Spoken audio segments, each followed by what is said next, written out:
those of you who are new to our afternoon speaker program, my name is Sandy Stone, and I have the honor of being the current president of the Green Valley Democrat Club.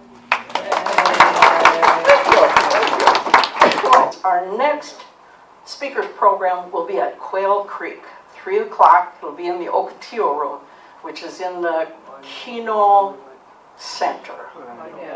Topic of that speaker will be Save Our Schools. Rachel Cohen is going to be speaking to us. And of course, with the latest development in DC of defunding, closing down the Department of Education, I'm sure she'll have some very interesting issues to tell us about.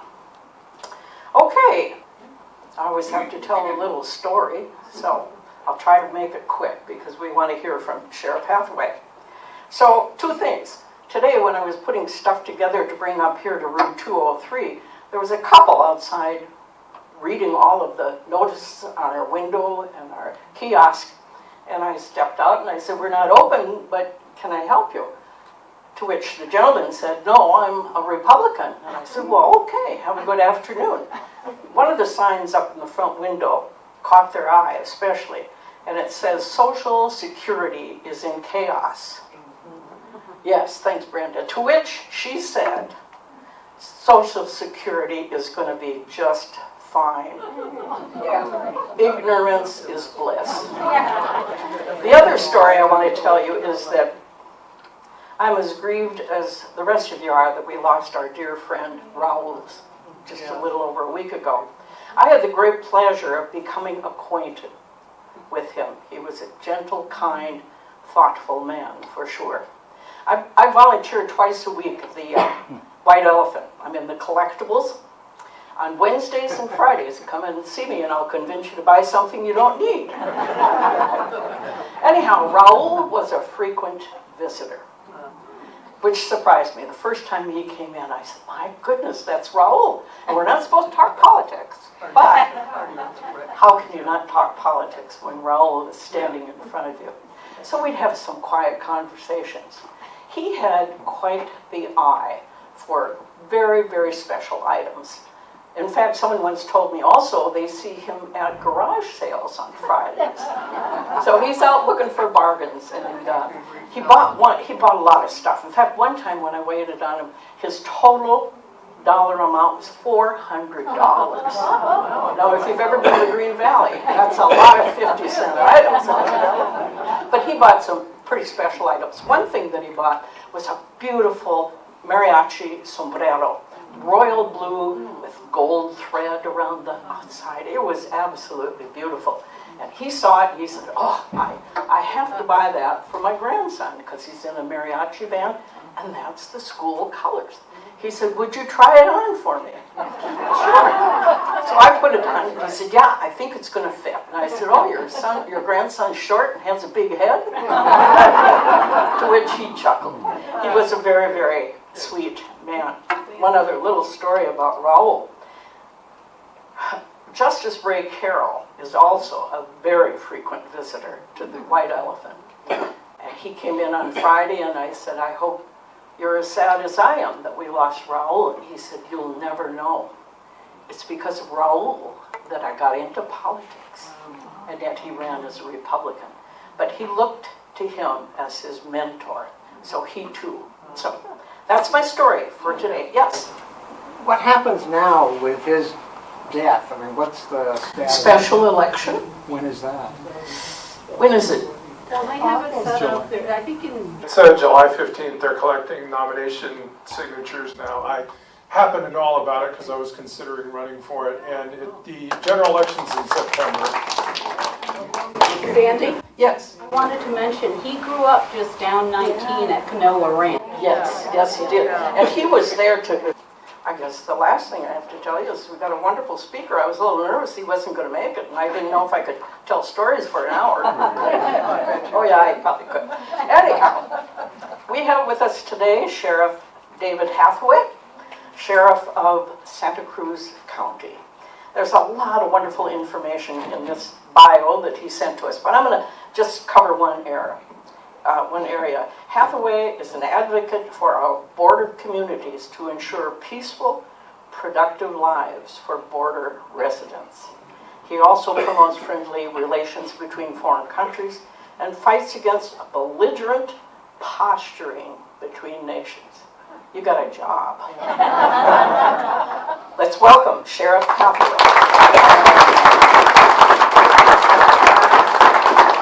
Oh, thank you so much.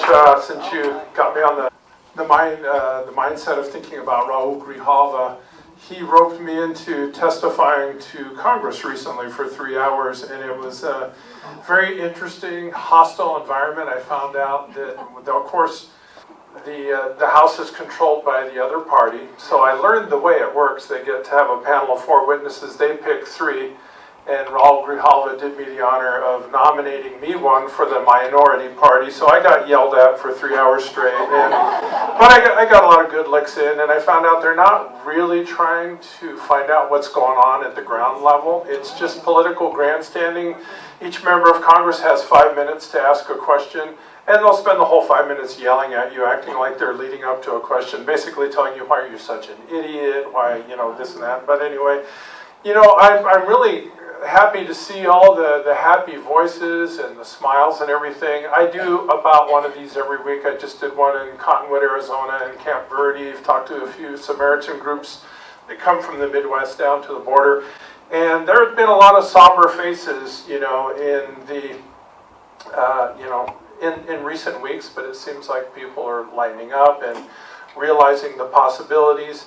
And, on some of these groups that are these church groups that come to do the Samaritan thing to help migrants in the deserts, to help anybody is need. They're people of faith, and, when they were just kind of very depressed, I said, hey, if you're a person of faith, in the Bible, like Paul said, to count it as a joy to suffer. Sometimes you need to suffer for your beliefs. So, I have so many things I could talk about here. I'm going to try to leave a lot of time for Q&A because you may have interests different than what I'm talking about. If you do have a question afterwards, my wife Karen there has these little challenge coins that has the sheriff's badge on it, and she'll give you one of those if you... So I'm going to bang off some things. I could keep talking forever here, but I'm going to try to leave lots of time for questions. First of all, some of the things I've been through as sheriff. I just finished 4 years as sheriff. You have a really good sheriff here in Pima County. Chris Nanos and me, we're just kind of like 2 birds of a feather, kind of fighting all the nonsense together and opposing it. And we're flanked on both sides by sheriffs in Yuma and Cochise County. There are 4 border counties in Arizona. My county has the largest ports of entry with Mexico, which is down there in Nogales. And Chris Nanos has geographically the largest border county and the largest stretch of border. But on either side, we have Yuma and Cochise County that are very belligerent and want to completely shut down all contact with Mexico. They don't understand basic economics, how it works, of comparative advantage. You trade with each other and everybody's better off. But just quick bullet points of some things I've been through. I started out under Governor Ducey, and he wanted to build this container wall along the border. So I joined a group of protesters out there. It was a little bit like a Tiananmen Square type thing, like a very small group against big tracked vehicles and bulldozers and everything. And what we did, the stance I took, it wasn't a bluff, but I hoped I wouldn't have to follow through with it. They were coming on Cochise County that has a very compliant sheriff towards this idea of shutting off all contact with Mexico. This border wall made out of these rusty old shipping containers with razor wire welded to the top was moving towards my county, towards Santa Cruz County. And it was 6 miles away, and I made a statement to the media. I called a press conference and said, if this container wall makes it to Santa Cruz County, it's on federal land, and the federal government has warned Ducey, you're violating federal law. You can't come and disturb the environment with these bulldozers and tear apart the hills and just go build something out there, just like you and I couldn't just go out there and build something on national forest land. But he ignored these warning letters from the Department of Interior, from the Forest Service, and it was moving closer and closer. So I went out there and did a press conference saying, if they make it to Santa Cruz County and they try to do this, I'm going to arrest them for illegal dumping on public lands, because they were violating the law. And so that worked to stop the action in the day, and then they started coming back at 2 or 3 in the morning and firing up their machinery. And there was a real brave young man out there, and he would run around with, he had a little beagle that he carried around with him, and he actually, in the middle of the night, ran in front of these bulldozers, ran in front of their path, and they just felt like, oh, we're going to get in trouble, so they completely abandoned the thing. And overall, that stunt cost the taxpayers of Arizona $200 million to buy the containers, to set them up, and then, fortunately, under Governor Katie Hobbs, she took it all down, so the remediation and everything and disposing them and buying them cost $200 million. And I'm just going to segue to something that reminded me when I remembered Katie Hobbs. I'm going to mention somebody that hates my guts. Carrie Lake hates my guts. And the reason is, when Katie Hobbs ran for governor, who was she running against? Carrie Lake. So Katie Hobbs and I would go out along the border, and I'd give her border tours and point things out and everything. And then Democrat Party spent millions of dollars playing those ads all over the state of Arizona, and so Katie Hobbs won. Then, what did Carrie Lake decide to do with herself? Besides contest that election forever, Donald Trump style, she decided, I'm going to run for U.S. Senate. So she runs against Ruben Gallego. Bear in mind, she already hates my guts. So then I do the same thing with Ruben Gallego. Go out there, do the ads. They spent millions of dollars playing these ads of me and him going along the border and me vouching for him, endorsing him. And so now she's got nothing left to say except that I must be paid off by the cartels or something like that with her nonsense. So, that was one of the things, the container wall. Another thing, a battle I fought with Ducey was he decided he's going to send the military to the border. He's going to declare a border emergency and send the military to the border. But, unfortunately for him, there's a law in the United States called the Posse Comitatus Act that says the U.S. military cannot be used as a police force. However, if a law enforcement agency requests assistance, they can come in a support role. So Ducey calls me and the other border sheriffs and says, how many troops do you want going to your border? Of course, Cochise and Yuma County sheriffs, because you see they need the chief law enforcement officer for the county, which is me, or the other sheriffs, to say that they will take the military in. Now, of course, on both sides of us, Cochise County and Yuma County said, yeah, bring them on, send as many thousands as you can. Now, myself and Chris Nanos, we said, no way, you're not going to send one person to the border. So that didn't endear me with Ducey along those lines. And just while I'm talking about battles, another thing that happened in my county during that time is Homeland Security put a spy blimp anchored over the city of Nogales, Arizona.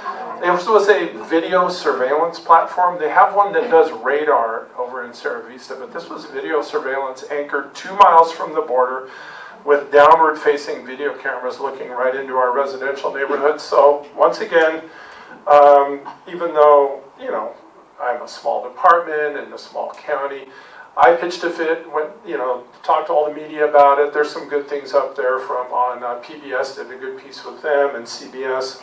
You can see those on YouTube of protesting that, and they wound up removing that. So sometimes just speaking up, even though I'm a small sheriff's office, we only have 44 sworn officers compared to Pima County. I think their total employees is somewhere around 1,700, something like that. So, but sometimes you just be bold and you point out the truth, and people will back down. Now I'm going to kind of fast forward. Like I said, I have lots of things on my list I can talk about. Let me just get up to current snapshot of what is going on right now legally on things. Now I thought this was dead in the water, this whole idea of racial profiling. And let me point out a negative, a blot on U.S. history. That was during the World War II era. They did these Japanese internment camps where people were rounded up based on how they looked, what language they spoke, what national origin their name was, and it was a horrific thing. And I thought we had put the nails in the coffin on those type of things. This idea of making detention centers, rounding people up based on how they look and how they speak. I thought that was a thing in the past. When I went through the public schools, that was treated as a shameful event in U.S. history. But what do we have happening again? We have, on military bases, large detention centers being built. They're actually reopening Guantanamo Bay, where people were infamously held without charges in the War on Terror. And people are being sent there, and these people are being rounded up now based on those protected categories of, race, national origin, ethnicity, language you speak, which I just thought we had learned our lesson and on those things. And I talked to my wife about this. I said, how is this just resurged all of a sudden in such a big level? Was it it just became fashionable again because of Donald Trump, or was it always there and people just suppressed it? But now it's okay to say it out. And I was talking to some of our Democrat Party officials in Santa Cruz County. They're of the mindset that it was always there, but that people suppressed it because it was politically incorrect to say it. But now they can say those type of things. But I'm going to give you a little bit of a history lesson of another thing I thought was dead and buried. 14 years ago, there was a law passed in Arizona called Senate Bill 1070. And Senate Bill 1070 said it required local police officers, local deputy sheriffs to act as border patrol agents, to become border patrol agents, to check documents of everybody. First of all, talk a little bit about my county. My county, the county seat, the incorporated city that's the head of the county government is Nogales, Arizona, is 95% Hispanic. The county is 80% Hispanic. So how in the world would anybody expect me to be going and checking the documents like the Gestapo or the KGB of practically everybody in the county and say, let me see your documents, prove you're here illegally. But anyway, flashing back 14 years, this was tried. Senate Bill 1070 that required deputy sheriffs and police officers, local police officers, to act as border patrol agents to check everybody's documents. Well, it went through the federal courts, went all the way to the Supreme Court. The Supreme Court ruled that this is unconstitutional. You can't, this is a different venue, different, charters of, this is a federal issue, immigration is a federal issue. You can't require state and local officers to do this.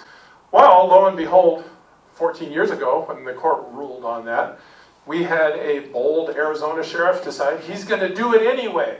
So in Maricopa County, Joe Arpaio decided, you know what? I don't care what the Supreme Court says.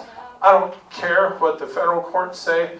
There's case law on this subject. I'm going to do it anyway. And you know what? He was convicted for contempt of court for racial profiling for violating that court order until Donald Trump pardoned him.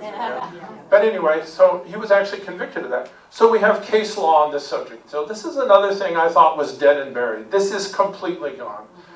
There's case law, the courts should have spoken. But during the last term of the Arizona legislature passed almost identical bill of Senate Bill 1070. They sent it to Katie Hobbs' desk, and she rightfully said, okay, let me look at this. This is an illegal law. The federal courts have already spoken on this. There's already case law saying that you cannot mandate state and local officers to become federal agents, to become border patrol agents. So she vetoed it. Then the same legislators decided, okay, we're not going to take no for an answer. Let's package this up and make it into a ballot proposition. So it became Proposition 314. But then here's where the shenanigans start.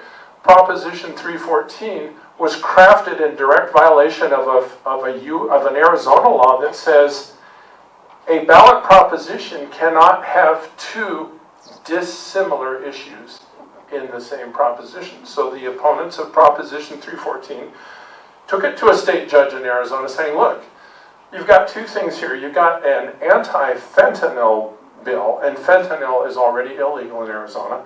So enhanced penalties for fentanyl.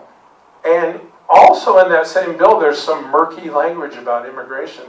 So your average voter looked at that superficially and thought like, okay, This was the concern. They're going to think this is a fentanyl bill. Ooh, fentanyl's bad. Okay, fentanyl's bad. I got to vote against fentanyl.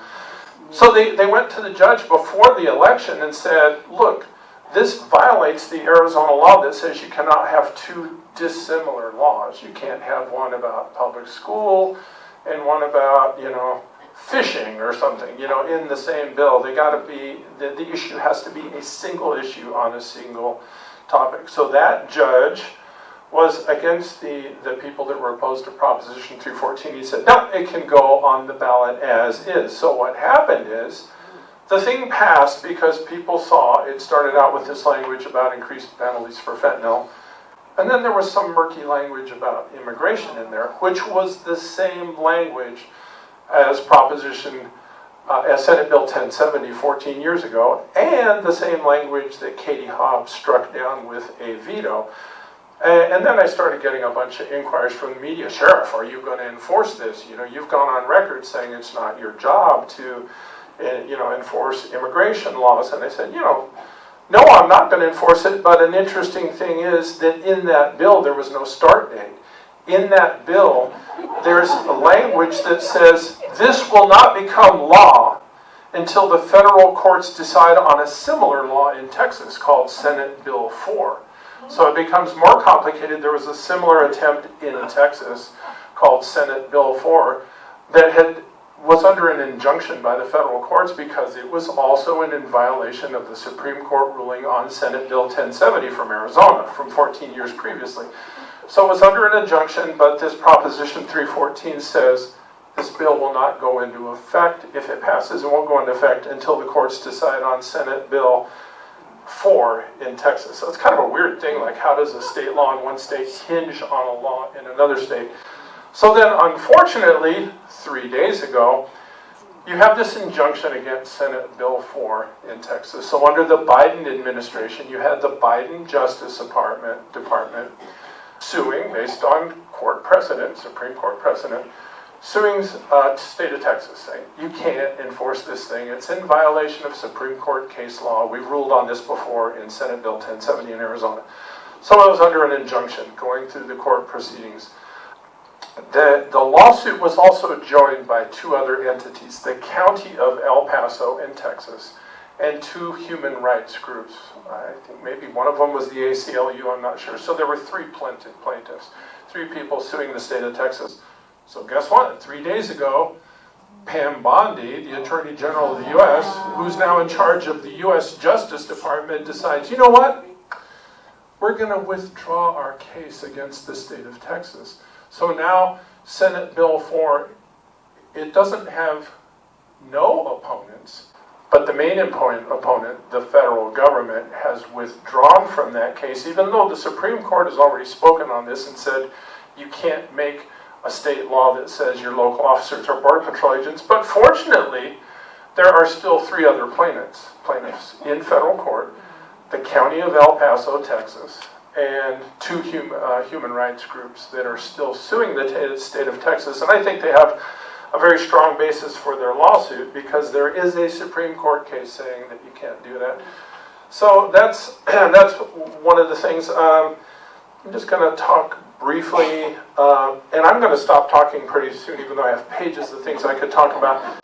The main things I pointed out to Congress is, of course you have presidents trying to solve immigration policy based on executive action because you guys won't do your job. For years, Congressman Raul Grijalva has been saying, we need to have comprehensive immigration reform. And there's a federal law called Title 8 of the United States Code that has everything to do with visas, asylum, immigration.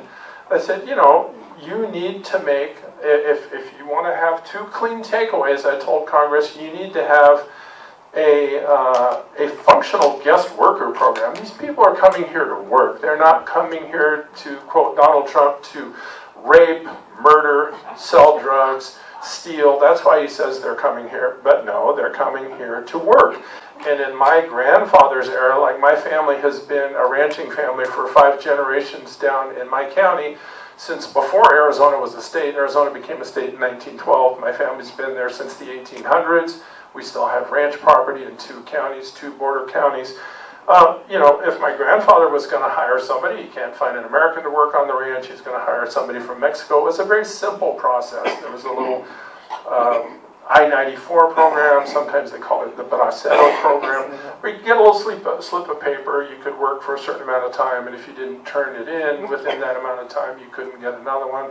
So it was a functional program, but to have some empathy for the federal agents, they don't even know if they're allowed, if there's a guest worker program, if there's a student visa program anymore, if there's a tourist visa program. It's just kind of a lack of understanding on what they can do, what the procedures are, what they're allowed to do, what they're not allowed to do. So I tried to give 2 clean takeaways to Congress.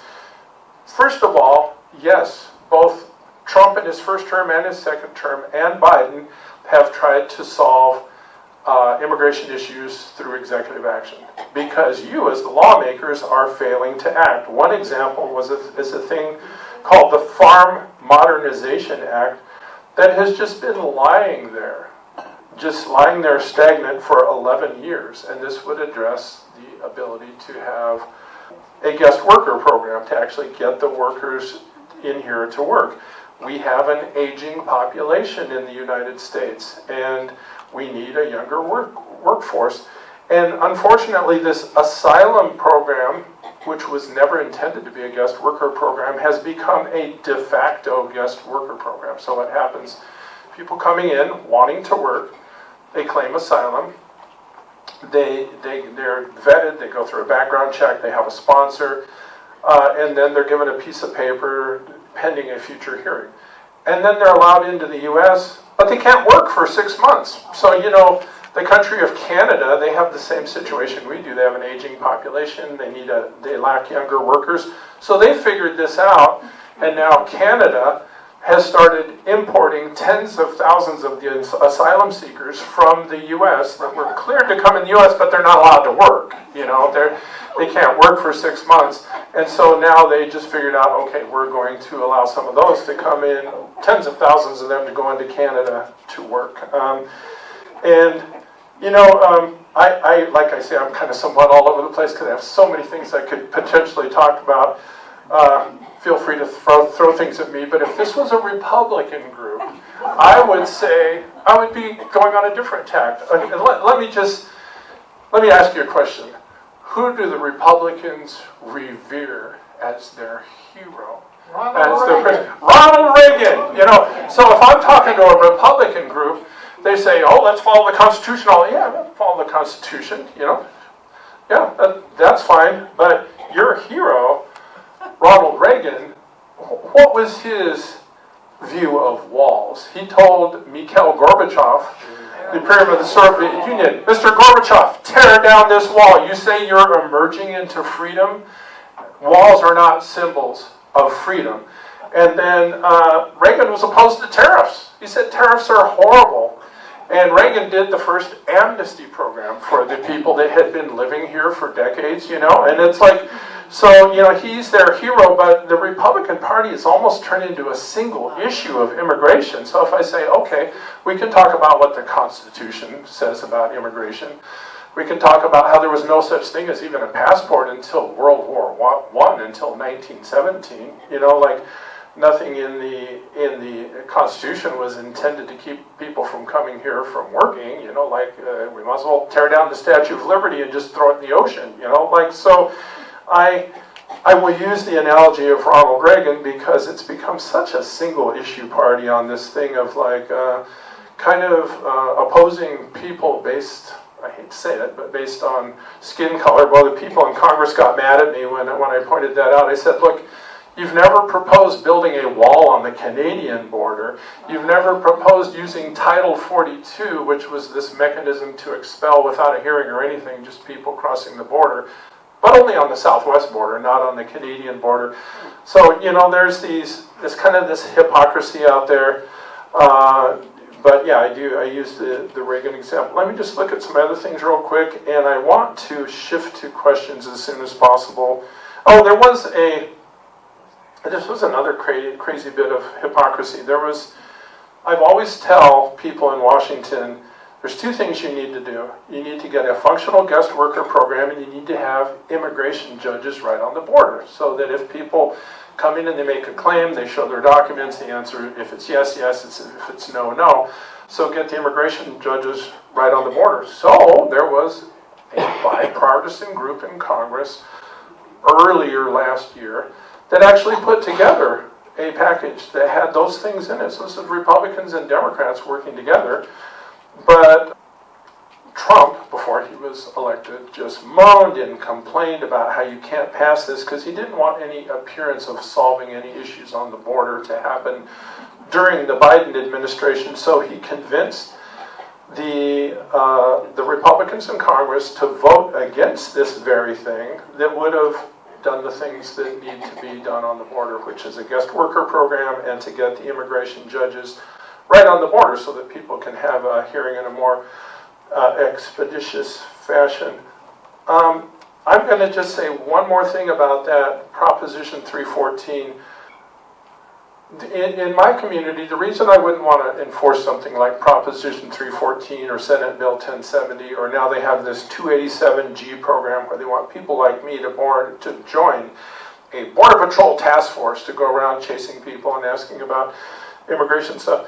I'm just kind of going to end on this note. Why would I not do that down there? First of all, you know, over 50% of the fruits and vegetables that come in the United States during the winter come across that border there. Why? Because we live in a northern climate in the United States. We don't have a year-round growing season. That's how, whether you shop at Winn-Dixie in Georgia or Kroger in Illinois or Safeway in California, you can get your mangoes, lettuce, tomatoes year-round, is because of this trade relationship with Mexico. Also, what little is left of the U.S. automotive industry depends on what they call the maquiladoras, these assembly plants that make wiring harnesses and subcomponents for the U.S. automotive industry, so that those things can be brought in, hopefully tariff-free, and then assembled in the U.S., and then the product can say made in the USA. But what little is left of the U.S. automotive industry would collapse if they could shut down the relationships with Mexico.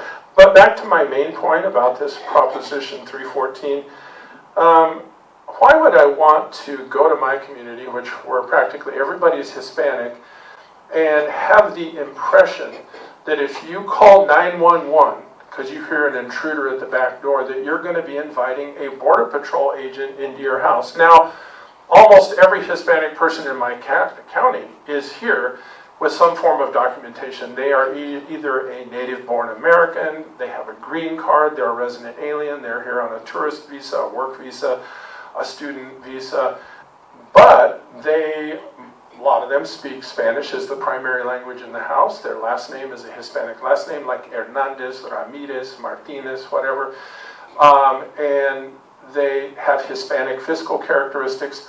So I don't want people to hesitate to call 911, to call the sheriff's office if they need anything, if they have been harmed in any way, if they need help. And I know people would be hesitant, even if they're U.S. citizens and they've lived here for generations. And this is not what, Donald Trump talks about, his invasion. If you look at the demographics of my area right now and you compare that to 100 years ago, 200 years ago, 300 years ago, it's exactly the same. It was always 95% Hispanic, because this used to be part of Mexico. Before that, it was part of Spain.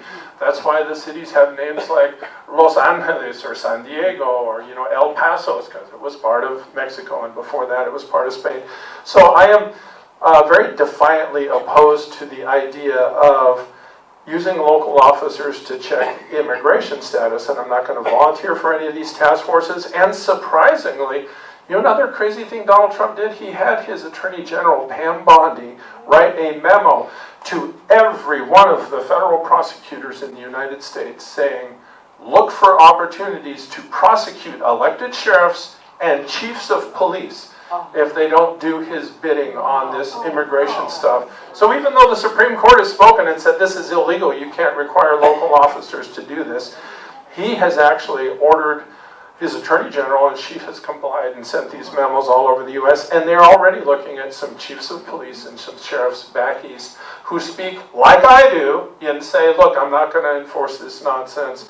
This is un-American, and the Supreme Court has already spoken and said this is illegal, and the one sheriff that tried it in the past was convicted for contempt of court. I could talk forever, but I think you're going to stop and go to questions. I have Yes, ma'am. in Nogales. Wait, a microphone, please. Okay.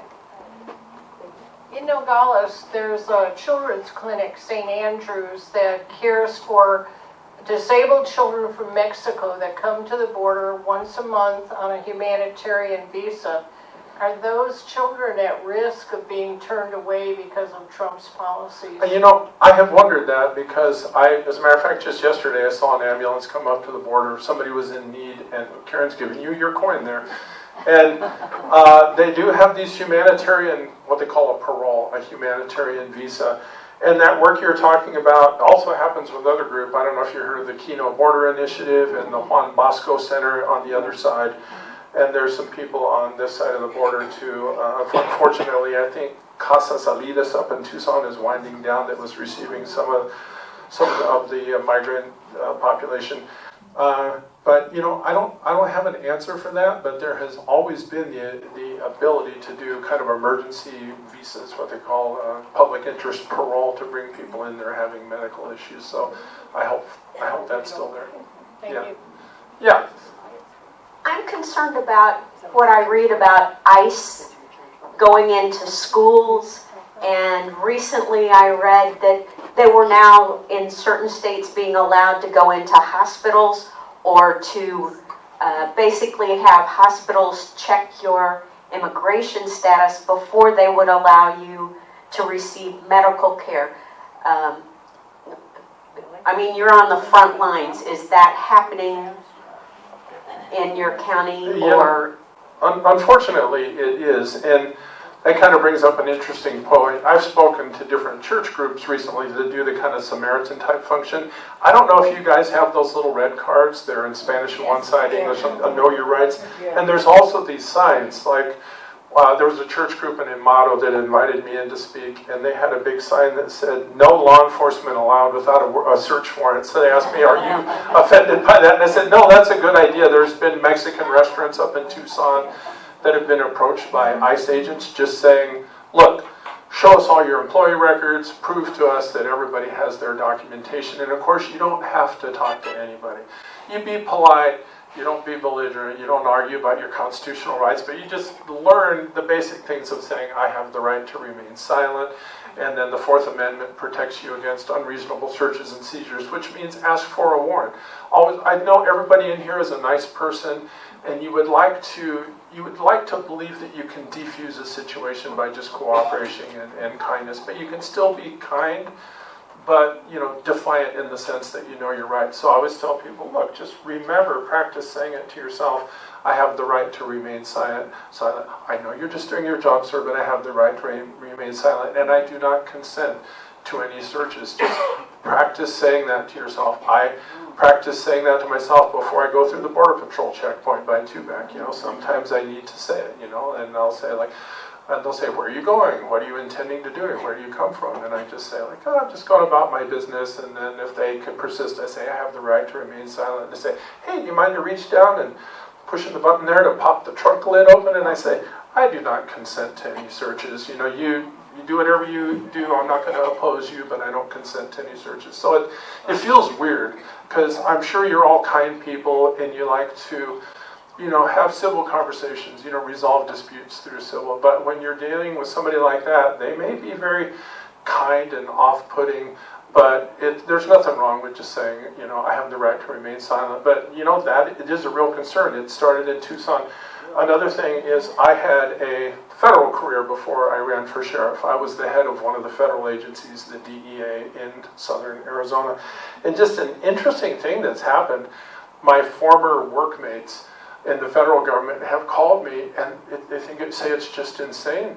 Trump has actually designated all these agencies to now become Border Patrol agents. The DEA, the IRS, the ATF, and they're like, we haven't been trained on this, we don't know what we're supposed to do, but they're telling them just go into Hispanic communities and start asking for documents. So you're going to have people that don't know, law enforcement, maybe well-meaning law enforcement officers, that don't have a bad intent, but they just don't know. And it's helpful if somebody just says, oh, I'm sorry, I have the right to remain silent, and I'm just going to choose to not make any statements, and I'm going to require a warrant before you look through any of my record. I hope that answered your question. Yes, ma'am. I was just going to say, we do have the yellow signs, and you're welcome to pick them up. We also have the little red cards. You might want to carry one around in your wallet at headquarters. My question for you, David, is, and thank you for being here, Raul Grijalva did a lot to help Nogales, and he got funding for the premier Nogales port of entry, and it is the premier in the Southwest. I hear Douglas was in the middle of theirs, and their funding has been held back. Has all the funding been used for the upgrades in the Nogales port of entry, and where you guys stand in that direction? We have two very large ports of entry. The largest one's in Arizona. One is a commercial port of entry, which was completely upgraded several years ago. And that's where all the tractor trailers with all the fruits and vegetables come. Now, the other one that's slated for the upgrade is called the DeConcini Port of Entry, and it's mainly passenger vehicles, and there's two pedestrian ports of entry and a railroad port of entry through there.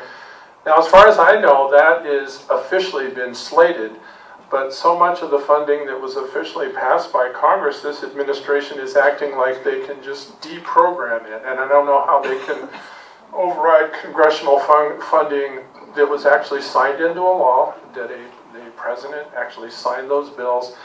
But I couldn't tell you, I couldn't really answer that. And as far as this administration testing the limits of what they can get away with, of deprogramming money that's already been signed into law, but I haven't heard any inklings in that direction. And it's kind of funny, in my community, a lot of the big produce houses, the customs brokers, are owned by members of the Republican Party, and they are very opposed to the tariffs. I go to their meetings, or the Port Authority meeting, and even the small ones have said, the small produce brokers have said, this is going to cost us $2 million a day for the smaller ones if this goes into effect, and it's going to make prices go up massively across the U.S. So it's kind of like there's disharmony in that party as well, as far as the people that really do business along the border, the Republicans and Democrats, they're very opposed to what's being done, and they don't see any rhyme or reason to it. But to cut to the quick, no, I haven't heard anything about that being deprogrammed, but I know that's in the works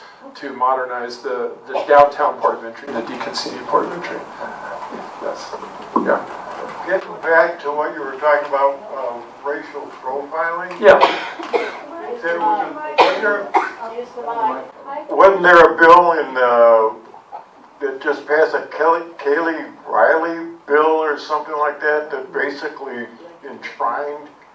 Well, it's a tiny little thing that has gotten a lot more notoriety, the Larkin-Riley Act, a lot more notoriety than it really is.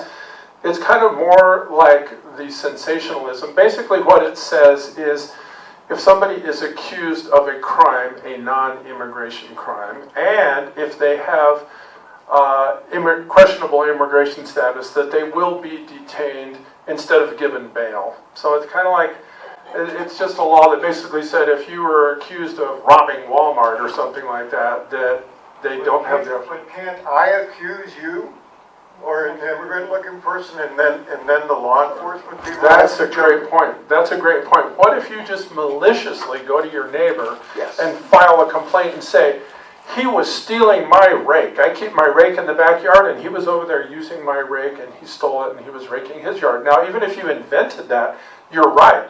He hasn't been convicted. He hasn't had his day in court. There's been no due process. That's a great point. He's now facing a complaint, a criminal complaint, and let's just say he has like a visa, like a student visa to allow him to be in the U.S. So it's basically saying that person can't go through the normal process of justice, which would usually be a bail. It would include the Constitution that says a person is not supposed to be denied bail unreasonably. So typically somebody like that would be granted bail, but under this Larkin-Riley Act, it's saying, yes, just the fact that there's an accusation means they must be detained if there is some underlying immigration issue, that they must be detained.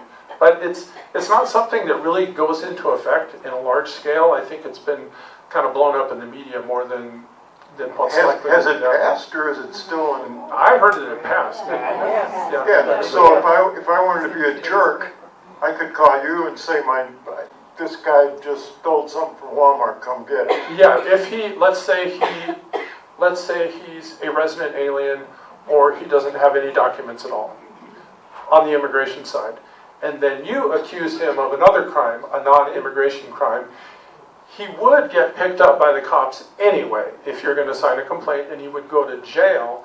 The very next day he would go in front of a magistrate who would grant him bail. Now under the Larkin-Riley Act it says he can't be granted bail. He must be held on the underlying charge, which might be shoplifting, stealing a Snickers bar or something. He must be held and not be granted bail on the non-immigration charge, because that there's a potential immigration issue in his background. So you have to have two things for that law to go into effect, like an potential immigration issue, they're here on a visa, they could be rescinded, and they stole a Snickers bar at the Circle K, and then they can't be granted bail. But yeah, you're right. For being here. Yeah. I am also a Samaritan, and we are seeing increased militarization at the border, as well as militia groups. Yes. And I wanted to know, does the U.S. government, do they interface with you to let you know what they're going to be doing, or do you just find out? If you could just talk more about what you know and how it all works. It's people like you that inform me about that. And I get informed of quite a few of those things. You know what's really unusual to me? You know, the teachings of Jesus, the Sermon on the Mount, love your enemies, pray for your enemies. And it's kind of weird that a lot of these vigilante groups, they come here. There was a big group that came last year under, of all things, of all names, they called themselves God's Army. And they had the machine guns, the AR-15 across the chest, and all they did is spend all their time pulling out their cell phones and videoing the Samaritans, you know, going out there videoing, look at these people are putting out water barrels out here and doing this and that. So, and all the Samaritans I've come across are very peaceful people. They're not belligerent, but these people will go out there with these profanity-laden flags.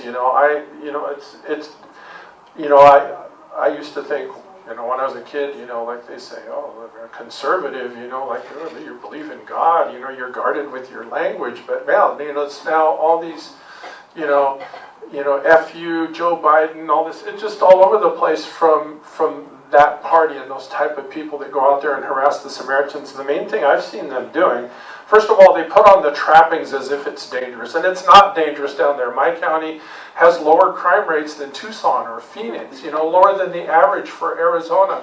But they go down there with the bulletproof vest and the AR-15 and, the tactical Kevlar helmets and everything, and then they're just trying to grandstand for their YouTube channels and for their Instagram pages, go out there and look at me and look at these people, these Samaritans here, they call themselves Samaritans, but they're really working for the cartels and all that. And,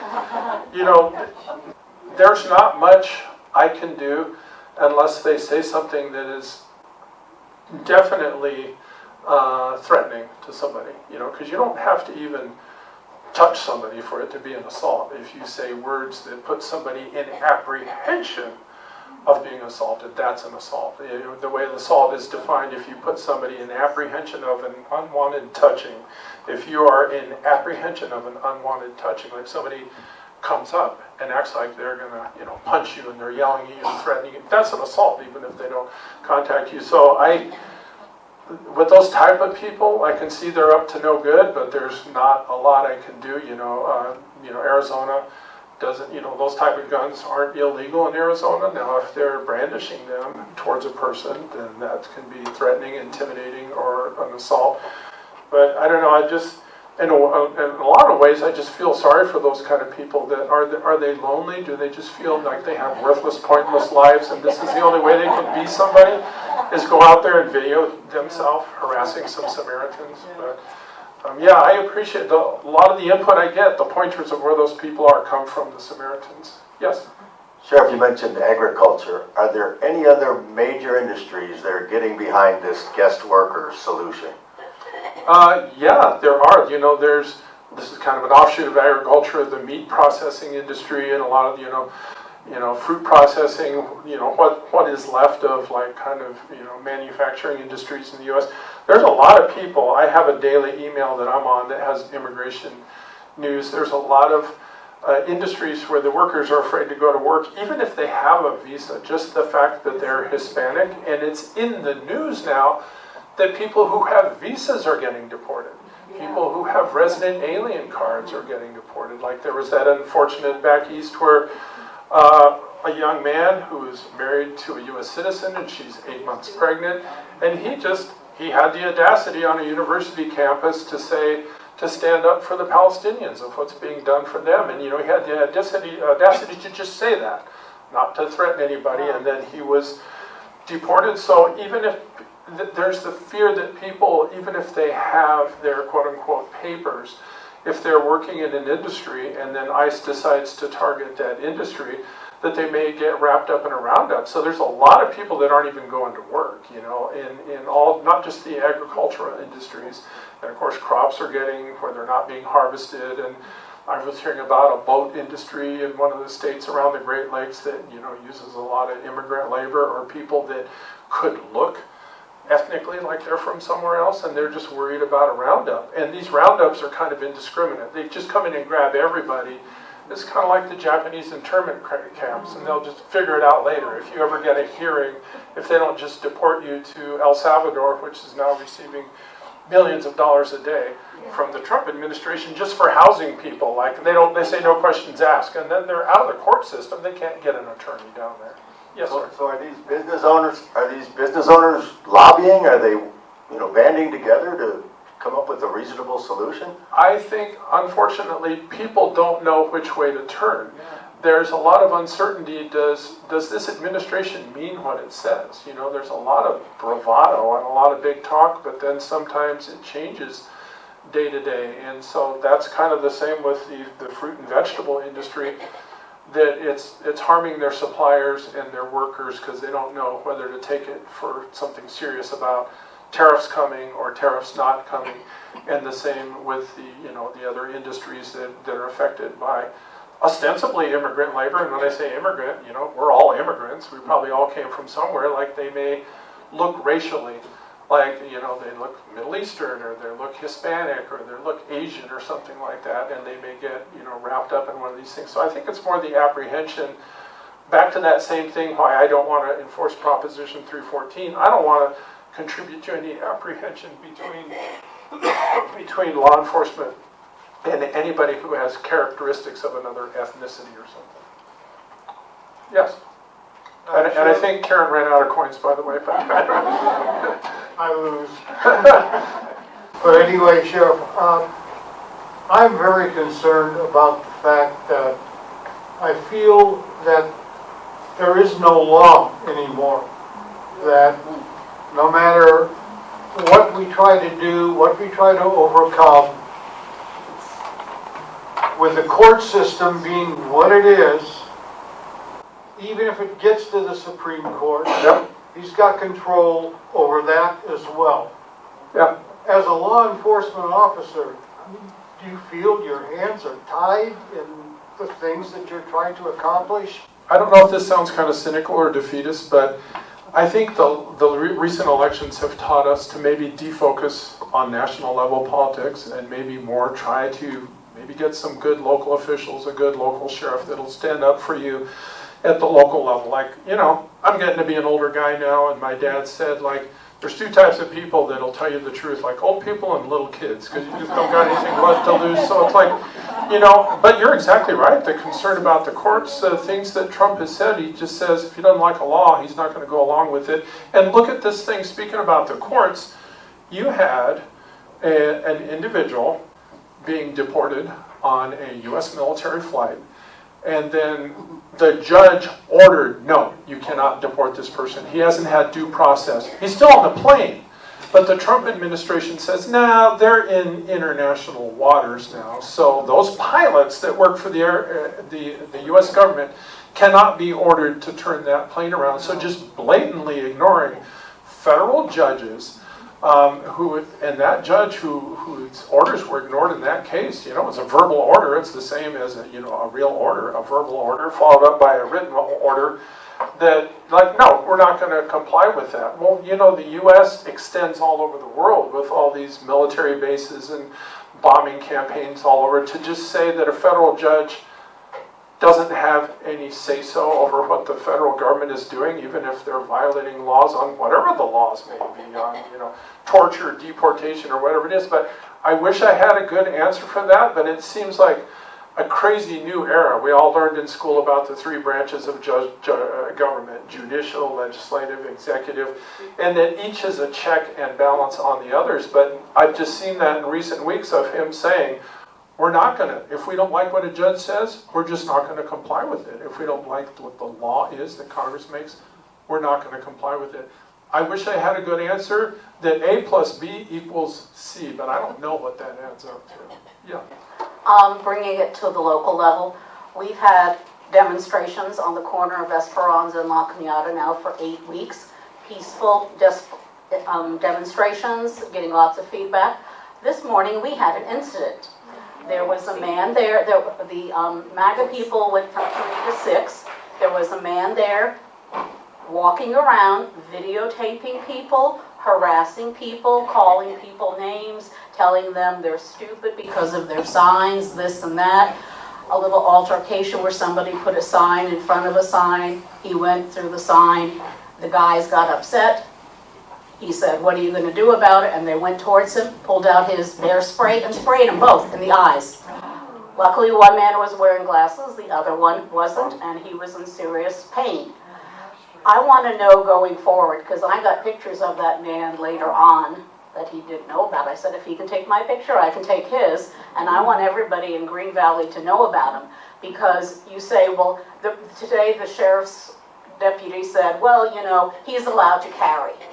He's allowed to carry, but is he allowed to intimidate while he's carrying and call people names? Because my feeling is, if I see him again and he's doing that same stuff, I'm calling 911. Yeah, and then, I'm not going to wait. And then if you're willing to, the standard with my sheriff's office, this is Pima County, is if you're willing to sign a complaint, charges will go forward. So you would have to, you know, have the personal boldness to say, yes, I will sign a complaint. And just to talk about some of the things I endure in these days, I have a whole lot of people that are very aggressively against me. Now, in my county, both of my elections, I've won by huge landslides. But there's this small minority, you know, the squeaky wheel gets the grease. They're the very vocal ones, the loud ones. They come to my Board of Supervisors meeting. They do the call to the public.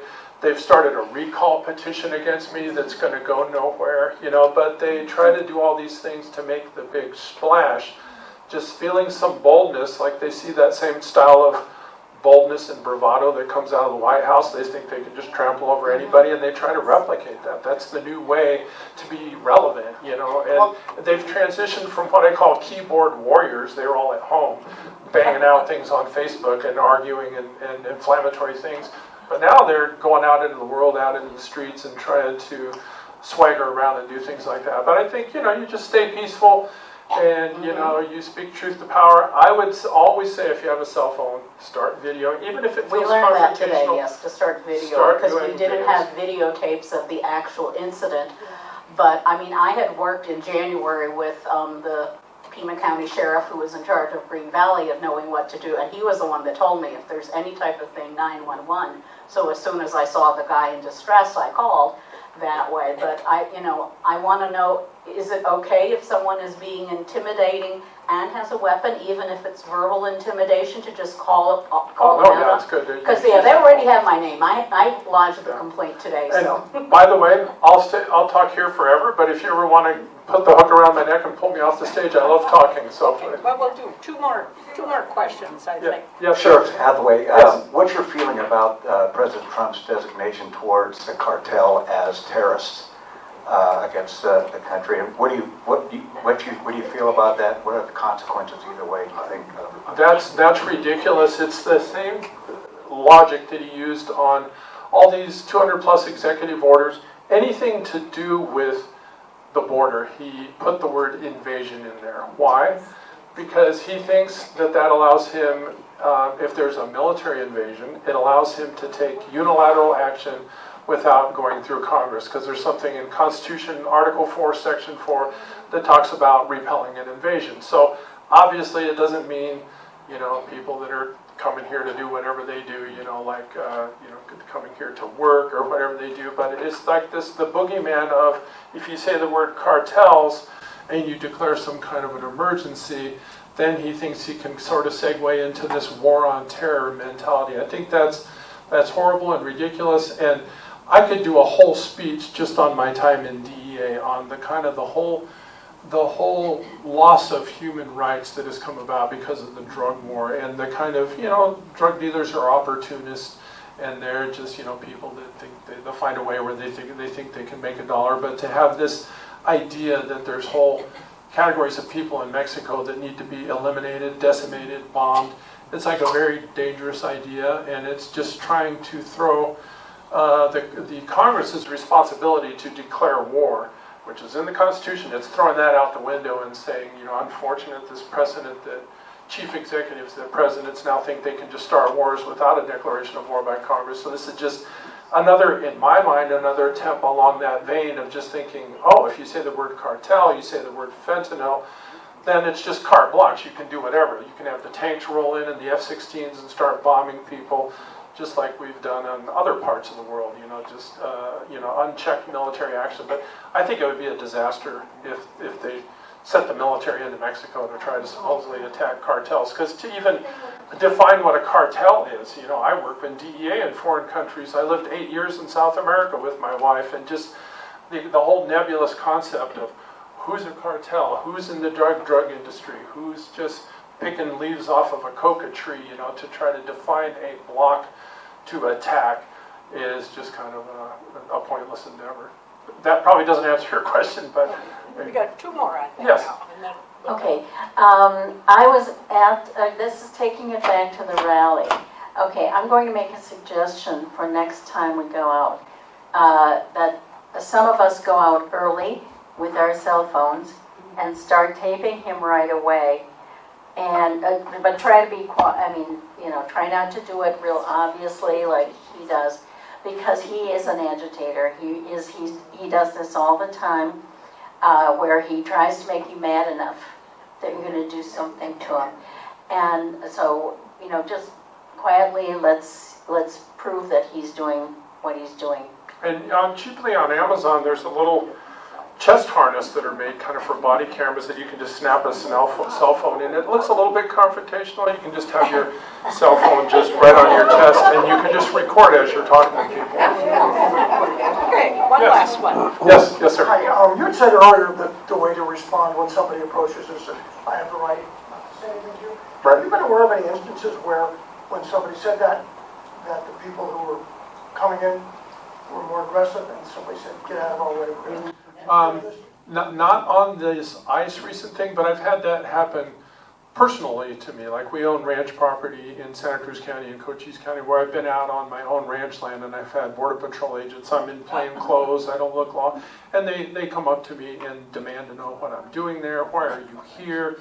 And I will say I have the right to remain silent, and they'll say, no, you don't. And I've had that kind of thing happen to me at a personal level, where kind of nobody's looking, and they think they can intimidate you. There's you know, law enforcement types that are very pleasant, nice people, and there are other types that were a bully in high school and they got into law enforcement because they want to lecture people and pull you out of your car and, you know, to read you the riot act. So it depends on the type of person. There is the belligerent type that will do that, and I'm sure on these ICE raids there's people doing that too. But most of these raids, they have, I'm in the know on it because I know the federal supervisors that are being tasked to do this.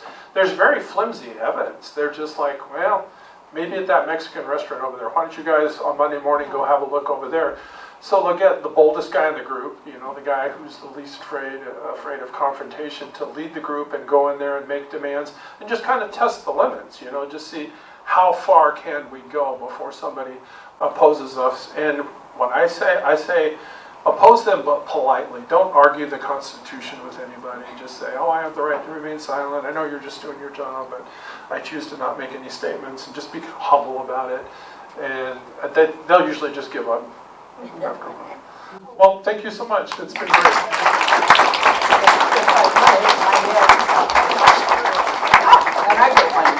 I have a question for you before you leave, David.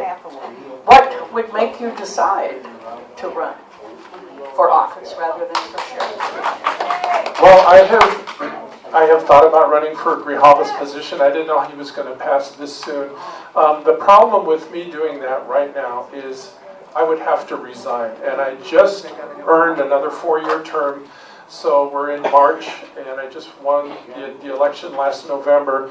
And I was actually planning on doing it like, there's an Arizona law called the Resign to Run law. If I run for Congress in the last year of my 4-year term, I do not have to resign. So if I ran the last year of my term is 2028.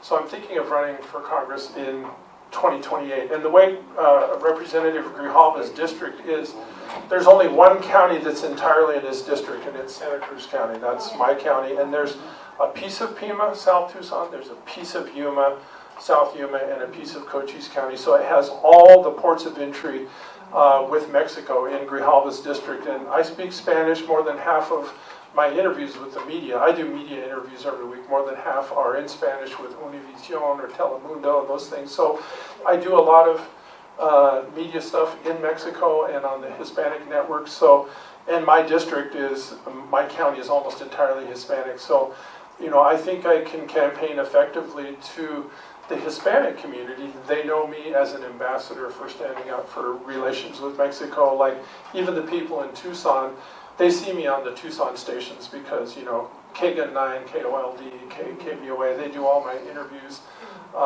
So I am fairly well represented in the media in Grijalva's district, and I would maybe have a good chance of winning right now, but the problem is, in order to turn in my petitions, and they are due on April 14th, I would have to resign before I turn in the petition, so I would have to give up the sheriff. Well, so sorry that you have to make that decision. I want to make one little more comment that you talked about the young man who was brave enough to stand in front of the huge equipment that was coming in. Someone mentioned to me the other day that to make something change politically, a movement, it only takes 3.5% of the population. Now, granted, the United States is 340 million, so that's 11 million, as Rosanna Dana would say. But we got to get out. I mean, today this is a wonderful crowd, and obviously due to our speaker. But talk to your neighbor, whatever you can do. Let's get that 3.5% and see if we can do it again. Thanks for coming. Thank you. And change on your way out.